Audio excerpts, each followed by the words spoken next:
Hello बच्चों, आप सभी का हमारे YouTube चैनल आइडिया दो क्लासेस में स्वागत है। बच्चों, आज हम आपके लिए एडगेट अभ्यास पुस्तिका विषय गणित लेके आए जो कक्षा 6वीं के लिए है। और इस एडगेट अभ्यास पुस्तिका को मध्य प्रदेश राज्य शिक्षा केंद्र भोपाल द्वारा वर्ष 2023-24 के लिए बनाया गया है। और इस वीडियो में आपको हम अध्याय कौन सा बताएंगे? अध्याय 10 क्षेत्रमिति। तो चलिए देखते हैं अध्याय 10 क्षेत्रमिति। उसके बाद आपके दो अध्याय बचते हैं 11, 12 और परिशिष्ट। इस प्रकार 3 अध्याय शेष रहेंगे, तो जो आने वाली वीडियो में बता देंगे। चलिए अध्याय 10 क्या है? क्षेत्रमिति। बच्चों, आज हम क्षेत्रमिति के अंतर्गत परिमाप और क्षेत्रफल की चर्चा करते हैं। पूर्व कक्षा में हमने परिमाप और क्षेत्रफल की अवधारणा को समझा है। किसी आकृति के किनारों के अनुदिश लंबाइयों का योग परिमाप कहलाता है। तो ये परिमाप यानी कि क्या कहा? परिमाप को किसी आकृति के किनारों के अनुदिश लंबाइयों का योग परिमाप कहलाता है। जैसे उदाहरण के लिए दिया, ये आकृति दिया है, देखिए। तो ये देखिए घूम रहा है। जब चारों को हम का योग कर देंगे, 4 2 6, 6 4 10 और 2 12, तो ये 12 मीटर क्या हो गया? इसका परिमाप हो गया। तो इस प्रकार से आप किसी भी आकृति का परिमाप निकाल सकते हैं, यानी कि चारों जो भुजाएं रहती हैं उनका योग। नेक्स्ट चलिए आगे देखते हैं। यहाँ पे उसको हल करके बताया, तो हमने इसको डायरेक्ट बता दी कितना आ गया? 12 मीटर। यानी कि चारों भुजाओं को आपने क्या कर दिए? जोड़ दी, तो आपको मालूम हो गया इस आकृति का परिमाप।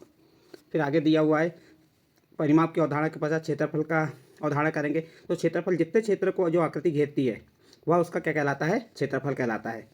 तो क्षेत्रफल को ध्यान से पढ़ लीजिएगा इसे भी। फिर इस प्रकार से यहाँ पे आपको कुछ यहाँ पे लिखा हुआ है, इसे भी आप ध्यानपूर्वक पढ़ लीजिए। फिर आगे दिया हुआ ये आकृतियाँ हैं, कितने क्षेत्र को घेरे हुए हैं, इसका क्षेत्रफल और परिमाप बताने को कहा। तो इसे भी आप ध्यानपूर्वक आपकी पुस्तक में दिया, पढ़ लीजिए। अब हम स्टार्ट करते हैं कहाँ से? ये उदाहरण दिया हुआ है, उदाहरण क्या है आपका?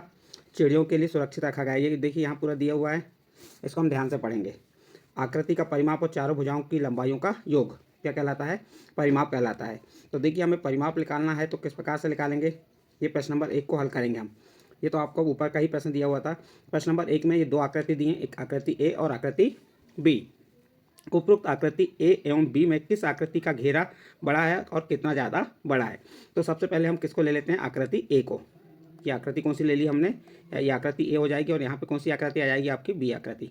तो अब आकृति ए का परिमाप निकालना है, तो ये आपकी आकृति ए है। तो ये एक आयताकार आकृति, और आयत मीन्स क्या होता है? इसके आमने सामने की भुजाएं कैसी होती हैं? बराबर। यहाँ पे ये 5 सेंटीमीटर है, तो इसके सामने की भुजा भी कितनी होगी? 5 सेंटीमीटर हो जाएगी। ये 6 सेंटीमीटर, तो ये भी क्या हो जाएगी? 6 सेंटीमीटर। अब परिमाप निकालना, तो हमें ये चारों भुजाओं का क्या कर देंगे? योग कर देंगे। तो ये आकृति ए का परिमाप, ये 5 धन 6 धन 5 धन 6 जोड़ दिए। 5 में 6 जोड़े 11, 11 में 5 जोड़े 16, और 16 में 6 जोड़े 22 सेंटीमीटर। ये किसकी? आकृति ए का परिमाप कितना आ गया आपका? 22 सेंटीमीटर। इसी प्रकार आकृति बी का परिमाप, तो इसमें भी देखिए आकृति बनी हुई है, आपकी पुस्तक में स्पष्ट बनी होगी। ये बनी हुई आकृति है, ध्यान दीजिए, आपकी आकृति बनी हुई है। अब यहाँ पे ये 5 सेंटीमीटर, तो इसके सामने की भुजा भी कितनी होगी? ये 5 सेंटीमीटर होगी। और ये 12 सेंटीमीटर, तो इसके सामने की भुजा ये भी कितनी होगी? 12 सेंटीमीटर। ठीक है। इस प्रकार से ये आयताकार आकृति, तो उसके आमने सामने भुजाएं कैसी होती हैं? बराबर होती हैं। अब इन चारों भुजाओं को हम क्या कर देंगे? जोड़ देंगे, तो हमें क्या मालूम हो जाएगा? बी आकृति का परिमाप। देखिए 5 में 12 जोड़ो 17, 17 में 5 जोड़े कितना हो गया? 22, 22 में 12 जोड़े तो कितना हो जाएगा? 34। तो आकृति जो आपकी आकृति बी का परिमाप कितना हो जाएगा? 34 सेंटीमीटर। अब प्रश्न में कहा है कि आकृति ए एवं आकृति बी में किस आकृति का घेरा बड़ा है? आप क्या बताएंगे? अतः आकृति बी का परिमाप बड़ा है। जब बी का परिमाप बड़ा है तो उसका घेरा भी कैसा होगा? बड़ा होगा। और 12 सेंटीमीटर बड़ा है। और कितना बड़ा है? 12। हम क्या किए? 34 में से 22 को घटाए, तो क्या मालूम हुआ? 12 सेंटीमीटर ज़्यादा बड़ा है। तो इस प्रकार आप इस प्रश्न को हल कर सकते हैं। आपका प्रश्न नंबर 1 कंप्लीट होता है। इसके बाद नेक्स्ट प्रश्न देखते हैं, प्रश्न नंबर 2। इसमें क्या दिया है? 20 सेंटीमीटर लंबे एवं 9 सेंटीमीटर चौड़े काठ का परिमाप ज्ञात कीजिए। क्या कह रहा है इसमें? ये 20 सेंटीमीटर लंबा और 9 सेंटीमीटर चौड़ा, ये किसका ज्ञात करना है? आपको परिमाप ज्ञात करना है। तो ये कितना है? ये 20 है, ये 20 है, और ये कितना है? 9। तो इसके सामने की भुजा भी कितनी हो जाएगी? ये 20 हो जाएगी, और ये कितनी हो जाएगी? 9। और हमें क्या ज्ञात करना है? परिमाप ज्ञात करना है। तो ये चारों भुजाओं को हम क्या कर देंगे? योग कर देंगे। तो काट का परिमाप बराबर 20 धन 9 धन 20 धन 9। जब इसे जोड़े, 20 में 9 जोड़े 29, 29 में 20 जोड़ दीजिए 49, और 49 में 9 जोड़े तो कितना हो गया? 58 सेंटीमीटर। इस प्रकार आपका काट का परिमाप कितना आ गया? 58 सेंटीमीटर।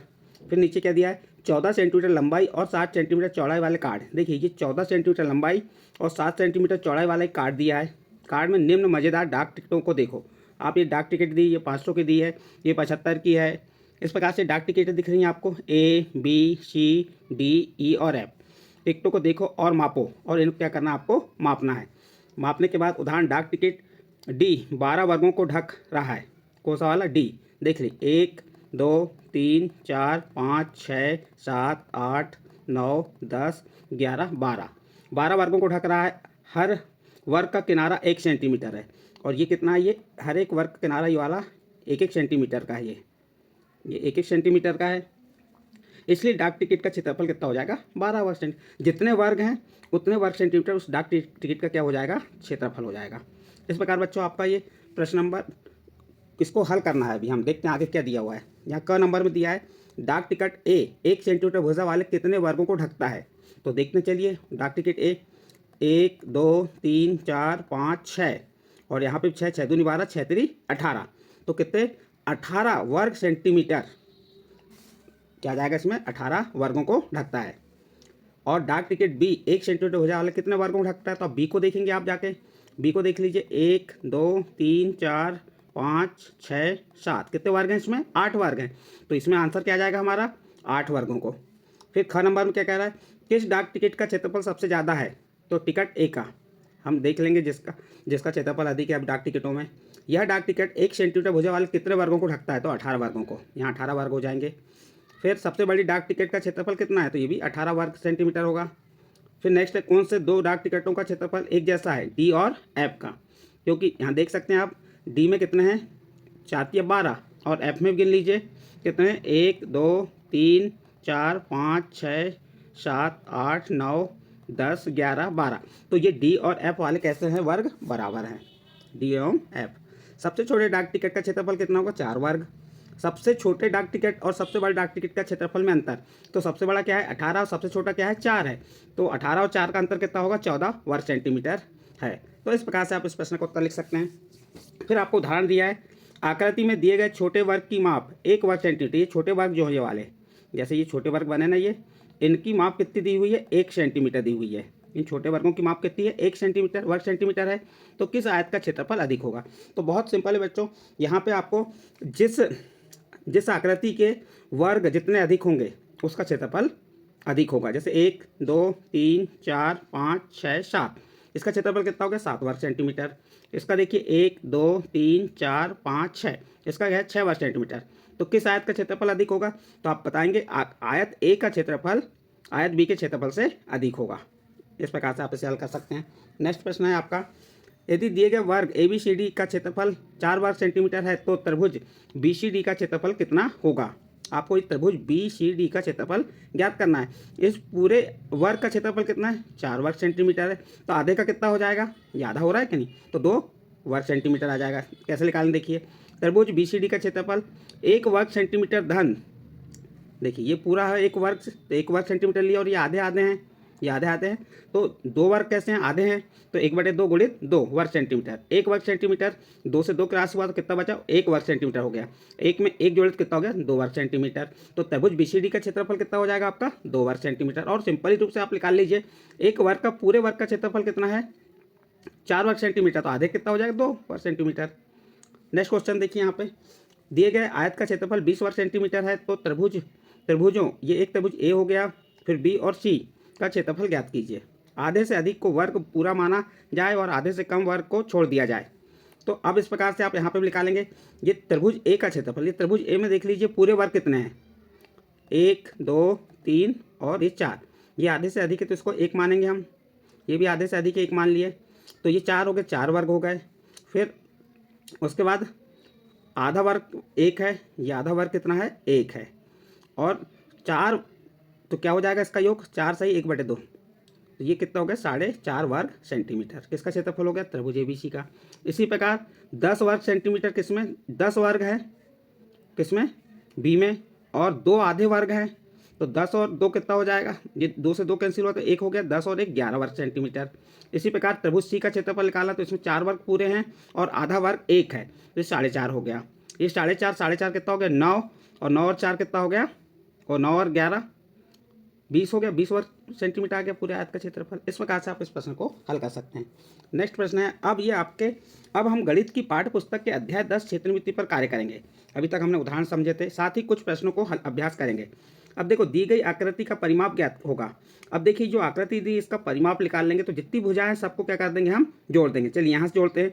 एक में 3 जोड़े कितना हो गया 4, 4 में 2 जोड़े 6, 6 और 1 7, 7 2 9, 9 में 3 जोड़े 12, 13, 13 में 3 जोड़े 16, 16 में 2 जोड़े 18, 19, 20, 21, 22, 23, 24 सेंटीमीटर। तो इसका इस आकृति परिमाप कितना आ जाएगा 24 सेंटीमीटर। और कौन से नंबर पे, ए नंबर पे है। तो ए नंबर घेरे को आप क्या कर देंगे, काला काला या नीला कर देंगे। इस प्रकार से इसको डॉट कर देंगे। नेक्स्ट क्वेश्चन है, वर्ग की एक भुजा 5 सेंटीमीटर तो वर्ग का परिमाप होगा। जब आपकी वर्ग की एक भुजा कितनी है 5 सेंटीमीटर, मान लीजिए ये आपका क्या बना हुआ है, ये वर्ग बना है, ये क्या बना है, ये वर्ग बना है, जिसकी एक भुजा कितनी है 5 सेंटीमीटर। हमें मालूम है कि वर्ग की चारों भुजाएं कैसी होती हैं, बराबर। तो ये प्रत्येक भुजा कितनी होंगी 5-5 सेंटीमीटर। अब इसका क्या ज्ञात करना है, वर्ग का परिमाप। तो चारों भुजाओं को जोड़ देंगे। 5 में 5 जोड़े 10, 10 में 5 जोड़े 15, 15 में 5 जोड़े 20। तो इस प्रकार से इसका क्या आ जाएगा 20 सेंटीमीटर। और इसका सी नंबर का ऑप्शन सही होगा। और इस प्रकार हम सी नंबर के ऑप्शन पर घेरा लगा देंगे। ये आपका प्रश्न नंबर कौन सा कंप्लीट हो गया, प्रश्न नंबर 2 कंप्लीट हुआ। नेक्स्ट प्रश्न है आपका प्रश्न नंबर 3। एक आयत का क्षेत्रफल 20 वर्ग मीटर है। यदि आयत की लंबाई 4 मीटर है तो आयत की चौड़ाई क्या होगी।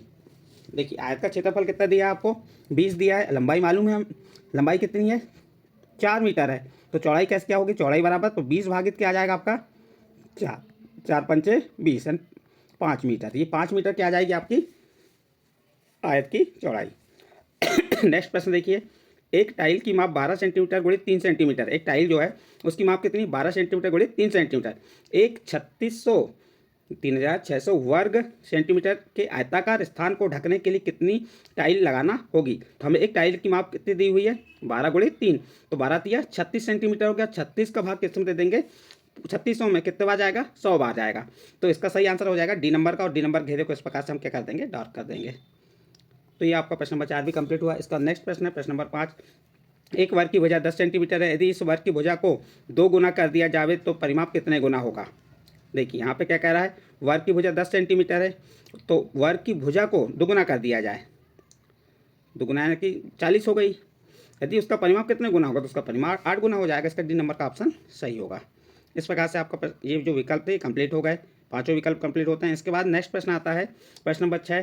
क्या कह रहा है, एक ऐसी दूरी जो रेखाखंडों के साथ साथ चलते हुए एक बंद आकृति बनाती है क्या कहलाती है। तो आपका उत्तर में आ जाएगा परिमाप कहलाती है। एक ऐसी दूरी जो रेखाखंडों के साथ साथ चलते हुए एक बंद आकृति बनाती है परिमाप कहलाती है। तो आपका उत्तर में आ जाएगा परिमाप। प्रश्न नंबर 6 कंप्लीट। नेक्स्ट प्रश्न है आपका प्रश्न नंबर 7।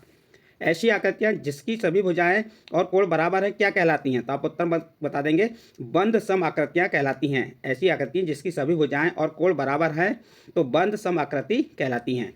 इसके बाद नेक्स्ट प्रश्न है प्रश्न नंबर 8।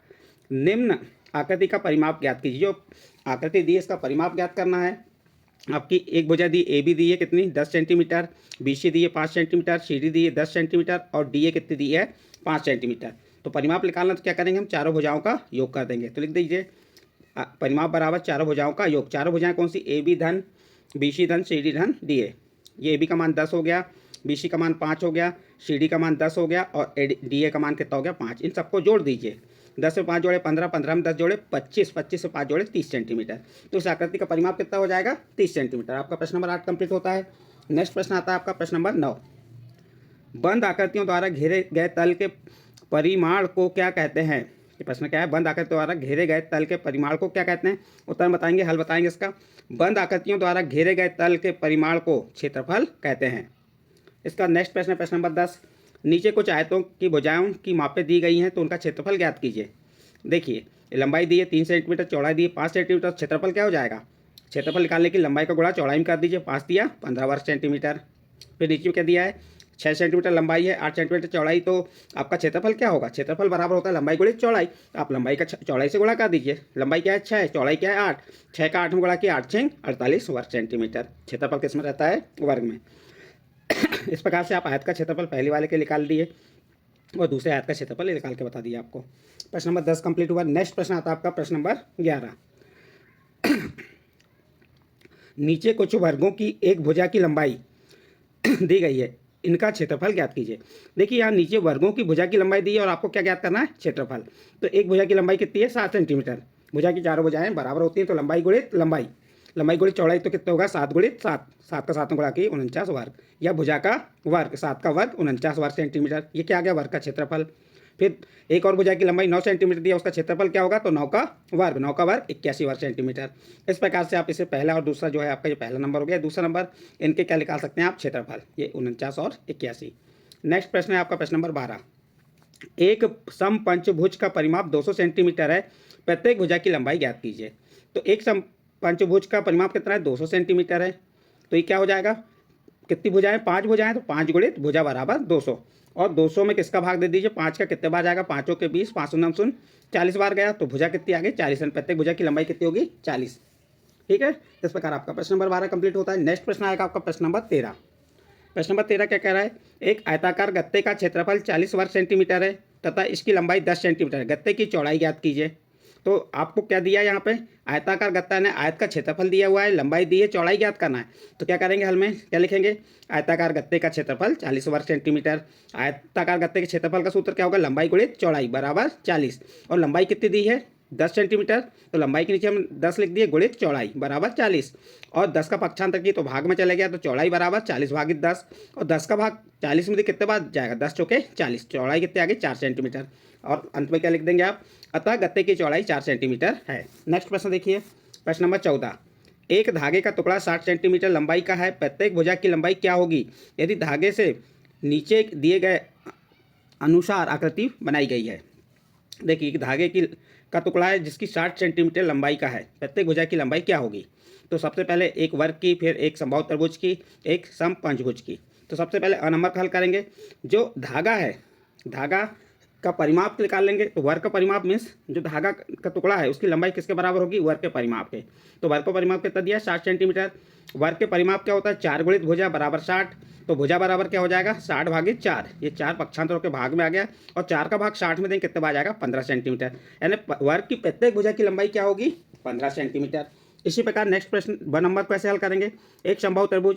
अब देखिए वो धागे किस रूप में बदले, हमने समबाहु त्रिभुज के रूप में बदले, तो वह समबाहु त्रिभुज का क्या होगा परिमाप कितना हो गया 60 सेंटीमीटर, और समबाहु त्रिभुज में कितनी भुजा होती है 3 भुजा, तो 3 गुणित भुजा बराबर 60, और 3 काय में चले गए भाग में, 3 का भाग 60 में दी कितने बार गया 20 बार, तो प्रत्येक भुजा की लंबाई क्या होगी समबाहु त्रिभुज के, भुजा की लंबाई 20 सेंटीमीटर हो जाएगी, क्योंकि 3 का भाग 60 में दी कितना आ गया भुजा बराबर 60 सेंटीमीटर। इसके बाद समपंचभुज का परिमाप 60 सेंटीमीटर दिया हुआ है, जो धागा है वो सबका परिमाप कहलाएगा। कितनी भुजाएं 5, तो 5 गुणित भुजा बराबर 60, और इस 5 भागित में आ गया, 5 का भाग 60 में दी कितने बार गया 12 बार गया, तो ये प्रत्येक पंचभुज की भुजा कितनी हो जाएंगी 12 सेंटीमीटर। और प्रश्न में क्या कहा था, प्रत्येक भुजा की लंबाई ज्ञात कीजिए, तो हमने ये जो आपका नीचे धागे से नीचे दिए गए अनुसार आकृति की प्रत्येक आकृतियों का क्या बता दी भुजा की लंबाई। इस प्रकार आपका प्रश्न नंबर 14 कंप्लीट होता है। इसके बाद नेक्स्ट प्रश्न आता है आपका प्रश्न नंबर 15। चलिए प्रश्न नंबर 15 को देखते हैं। एक टाइल की माप 6 सेंटीमीटर गुणित 10 सेंटीमीटर, जो एक टाइल्स है उसकी माप कितनी है 6 सेंटीमीटर गुणित 10 सेंटीमीटर। एक क्षेत्र को पूर्णतः ढकने के लिए ऐसी कितनी टाइलों की आवश्यकता होगी जिसकी लंबाई और चौड़ाई क्रमशः है।